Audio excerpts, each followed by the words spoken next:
surrounding area. Tiger Talk is brought to you by Strain Beans Coffee House on Lower Main in Princeton, Hancock's Neighborhood Market and Commerce Street in Katie's delicious homemade goodness, and Perry's Floors and More.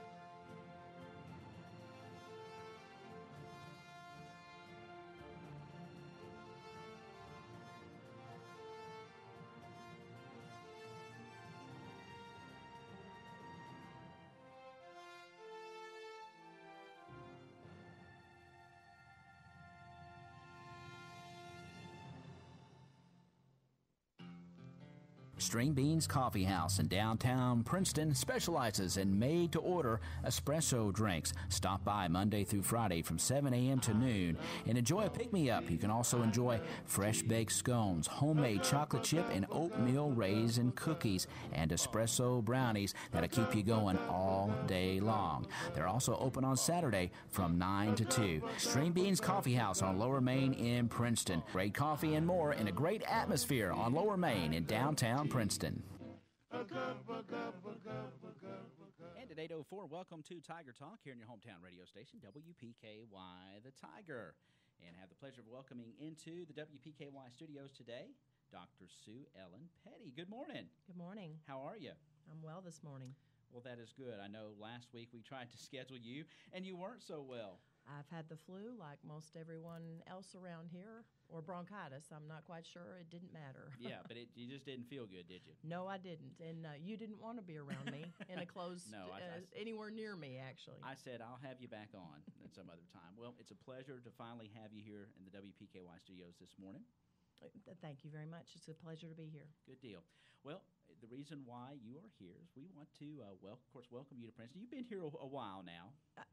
We started on December 1st, but, right. You know, with the holidays and the snow and everything else, it's kind of been a little more difficult to get the word out there. Exactly. But you are here today, and we want to welcome you to Princeton. You are a general surgeon affiliated with Caldwell Medical Center. And you are, your office is located out on Macbeth Drive in Dr. Littlejohn's office. Yes, we share an office. Very nice office, by the way. Yes. And, well, let's, of course, welcome to Princeton, and let's talk a little bit about your practice and your passion for what you do. So let's first begin by you telling folks about yourself a little bit and where you come from and your passion for your profession. All right. Well, I'm a Kentucky native. I'm actually from Carlisle County, and so I was a Comet. All right. Yeah, go Comets. You have to give a little credit to the Comets.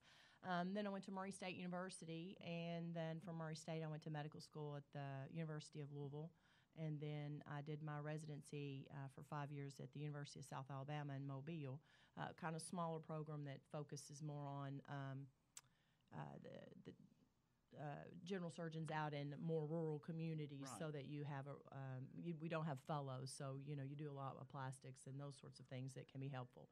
And then I came back in 1998 to Paducah, where basically I've been in practice since that time until last year, and with 2 kids at home and a very busy referral center and a lot of acute care, that's what I decided, that I wanted something that was a little less stressful, right. As far as high acuity, very critically ill patients. Sure. So I made the move here to Princeton, and so looking forward to starting a very busy surgical practice here and helping out this community so that they don't have to have a drive.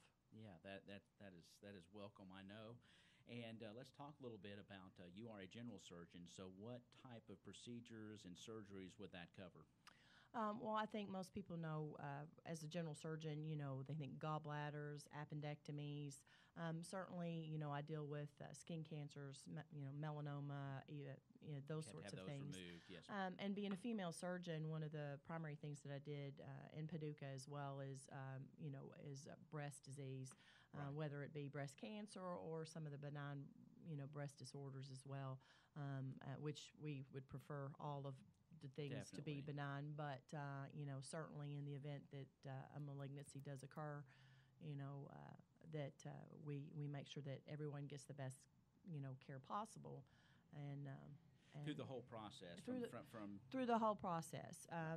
Basically, breast cancer is still a surgical disease, Right. but there's certainly, it's become a lot more complicated in the timing of surgery. Used to, it was really simple. Everyone almost got a mastectomy, but these days, now we can do less and less operative intervention, take less lymph nodes, so people have less problems, and it's really important to kind of be on top of that, because it changes every year. Sure. What our recommendations are, but less is becoming more in that field. So Good deal. So, well, that's fantastic, and it's nice to have a surgeon here, and a female surgeon as well. We talk about, but sometimes when you have cases such as that, somebody might be a little bit more comfortable with that. But of course, in your profession, it doesn't matter. I mean, you would see anybody and everybody. males, females. It doesn't matter to me. Obviously, breast cancer is extremely rare in males, Right. so It does that's happen, not though. exactly. It's about 1% of all breast cancers, Right. but that being said, so certainly, in the event that anyone has that, or in people who have a very strong family history, Definitely. now there are genetic tests and those sort of things that we can get ordered for people, so that they can kind of see if they're at extremely high risk, and get them taken care of that way as well. So Good. We were talking before you came in here, and we were discussing. You always kind of seem focused.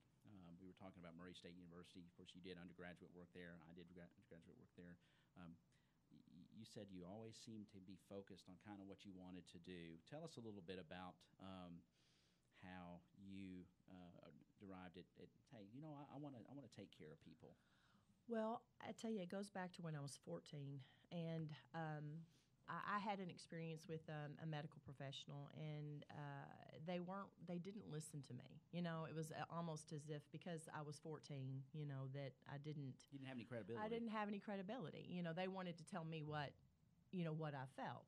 And so that was very frustrating. And so I decided, what, we need physicians who will listen to me, or listen to people, and and then still try to help. And initially I had thought that I wanted to do pediatrics, because I love dealing with kids.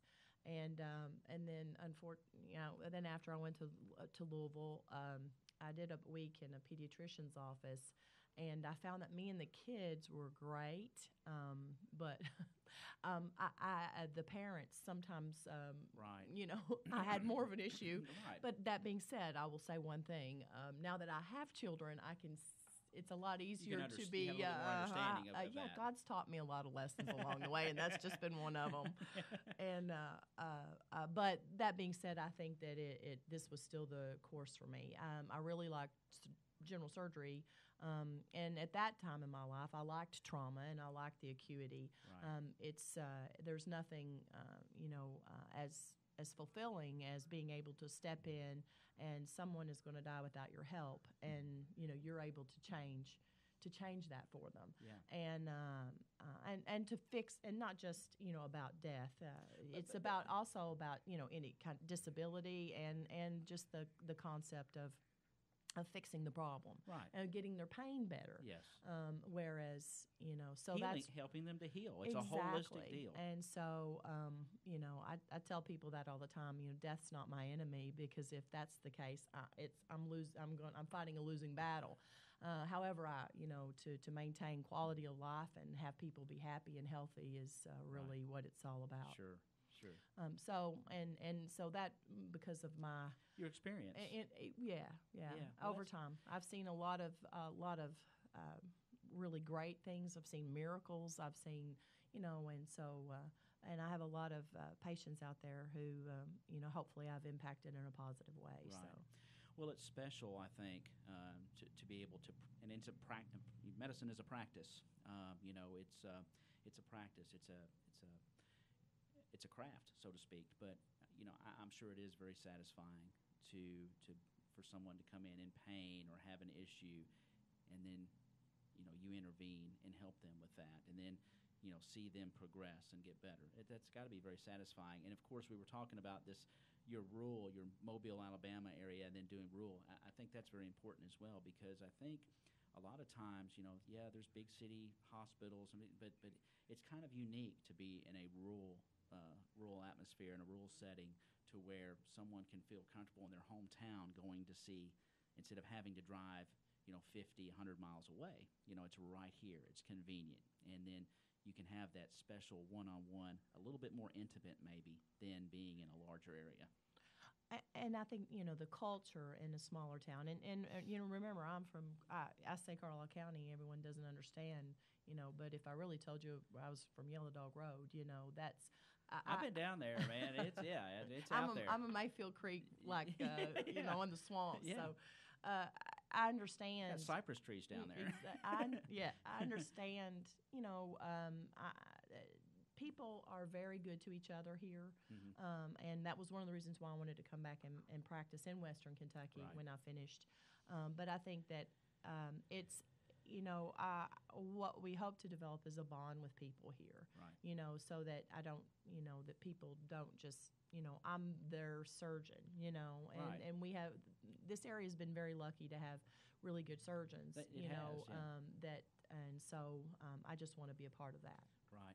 And of course, you have, you have, I'm sure, a base of customers already, but you take consults and referrals from other places.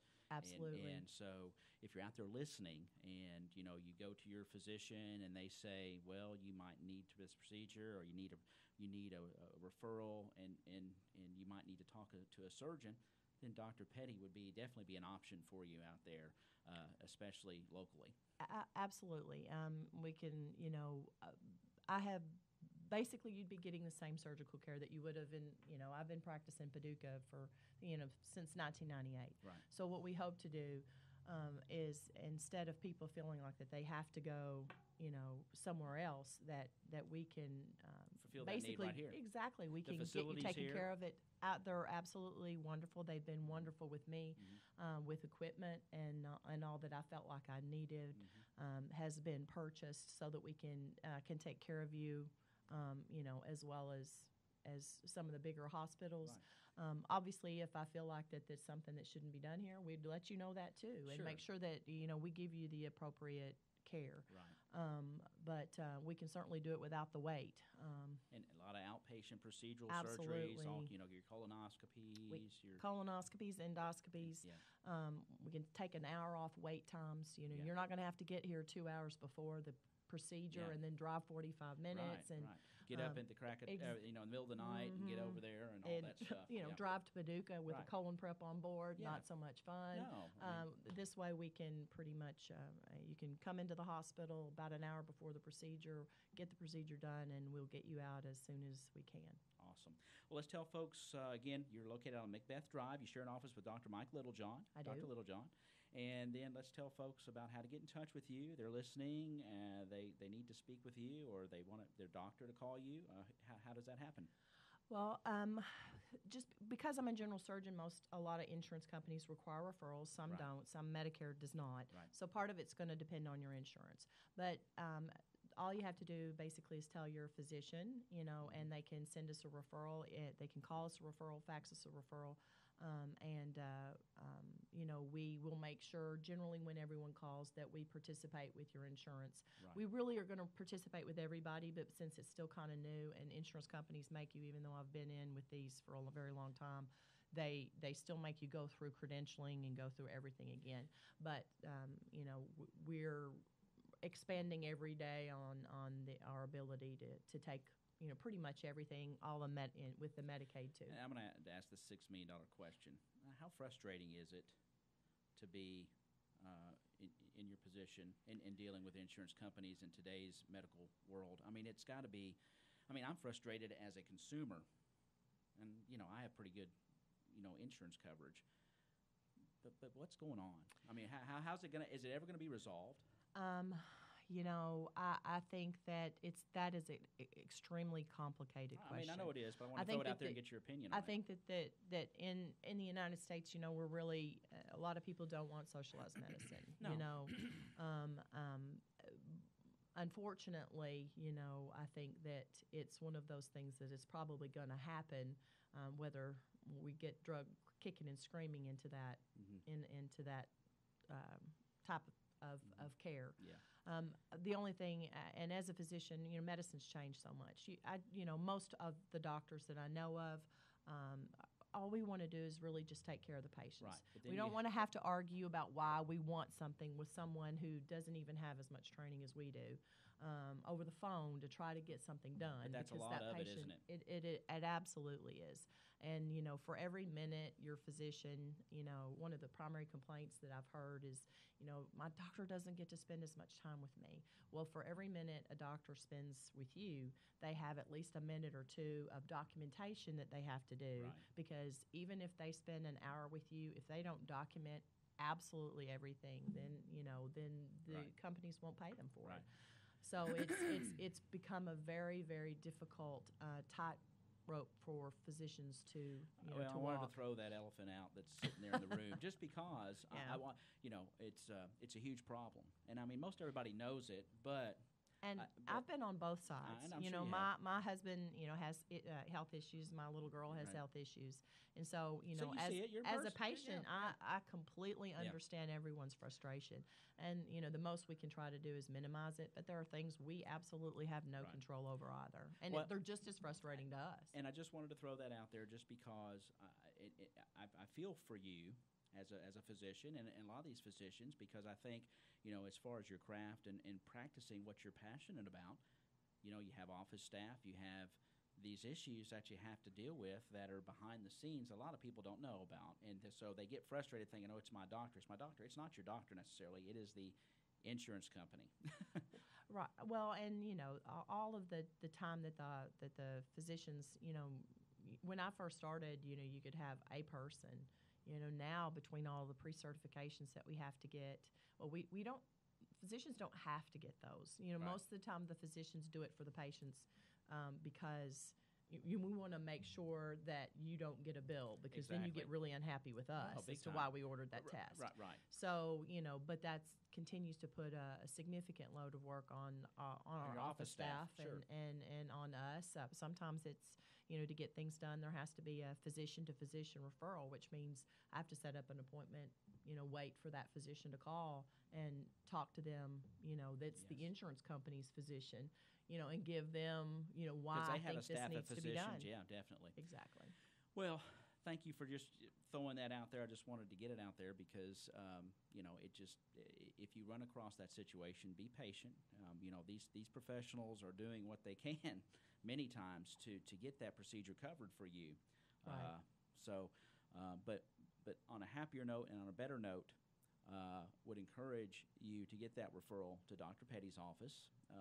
If you have a procedure, a potential procedure coming up, it's local, it's here, and it's easy access, and obviously passionate care awaits you. So thank you so much. Well, thank you. I really appreciate it. And welcome to Princeton. Thank you. And hope to have you back again sometime to give us an update on how things are going. I'd love to do that. And just wish you much success. Anything we can do for you here at WPKY The Tiger, we want to. All right, thank you so much. I appreciate it. Again, Dr. Sue Ellen Petty. She shares office with Dr. Mike Littlejohn out on Macbeth Drive. She is the general surgeon. She practices and affiliated with Caldwell Medical Center.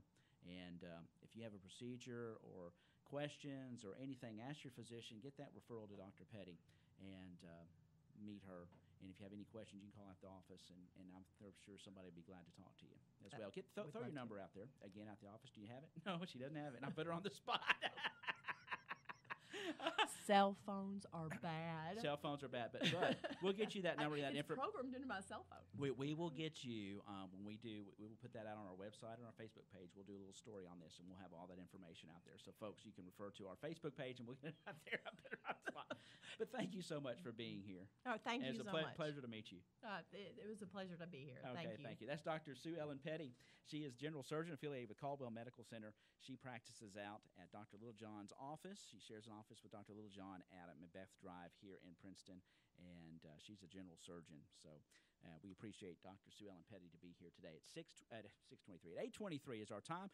We've got a split show today. I've got some special guests coming back in the studio. We're going to talk about the Sheepdog Seminar that's coming up March 3rd, Saturday, at Northside Baptist Church. We're going to take a quick little break here on Tiger Talk, and we'll be back with the